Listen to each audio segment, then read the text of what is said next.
പഴുക്കാനിലം കായൽ ശുചീകരണത്തിനായി സംസ്ഥാന സർക്കാർ നീക്കിവെച്ചത് 103.73 കോടി രൂപ. പദ്ധതി പ്രളയരഹിത കോട്ടയം യാഥാർത്ഥ്യമാക്കുന്നതിനാവും ഇതുവഴി തുറക്കുക.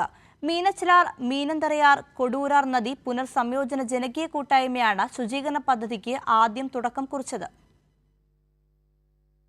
കോട്ടയം ജില്ലയിലെ കിഴക്കൻ മലയോര മേഖലയിൽ കനത്ത മഴ പെയ്യുമ്പോൾ അതിന്റെ ദുരിതം പേറുന്നത് പടിഞ്ഞാറൻ മേഖലയിലെ ജനങ്ങളാണ്. വർഷകാലത്ത് താഴ്ന്ന പ്രദേശങ്ങളിലെ വീടുകൾ വെള്ളത്തിലാവും. പിന്നെ ക്യാമ്പുകളിലാണ് ജീവിതം. ഇത് പരിഹരിക്കാൻ ജനകീയ കൂട്ടായ്മ മീനച്ചിലാർ, മീനന്തരയാർ, കൊടൂരാർ നദീ പുനർസംയോജന പദ്ധതിക്ക് രൂപം നൽകി. ഈ കൂട്ടായ്മ പഴുക്കാനിലം കായൽ ശുചീകരിച്ചു. തങ്ങൾ തുടങ്ങിവെച്ച പ്രവർത്തനത്തിനാണ് ഇപ്പോൾ സംസ്ഥാന സർക്കാരിന്റെ പിന്തുണ ലഭിക്കുന്നതെന്ന് പദ്ധതി കോർഡിനേറ്റർ കൂടിയായ കെ അനിൽകുമാർ പറയുന്നു. അതിന്റെ തുടർച്ച നല്ല നിലയ്ക്ക് നടക്കുന്നു.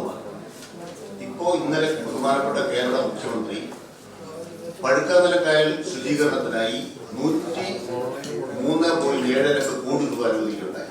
പദ്ധതിയുടെ ഭാഗമായി വർഷങ്ങളായി നദികളിൽ അടിഞ്ഞുകൂടിയ എക്കൽ കോരിയെടുത്ത് തിരുവാർപ്പ് പഞ്ചായത്തിലെ വിവിധ പാടശേഖരങ്ങളിലെ പുറംബണ്ടുകൾ ബലപ്പെടുത്തും. ഗതാഗത യോഗ്യമാക്കി വികസിപ്പിക്കുന്നതിനും നെൽകൃഷി സംരക്ഷിക്കുന്നതിനുമുള്ള പദ്ധതിക്കാണ് സർക്കാർ രൂപം നൽകിയിട്ടുള്ളത്. കായൽ തെളിയുന്നതോടെ farm tourism യാഥാർത്ഥ്യമാകും.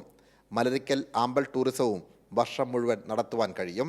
Samjith ആർപ്പൂക്കരയ്ക്കൊപ്പം Sanoj Surendran, Kairali news, Kottayam.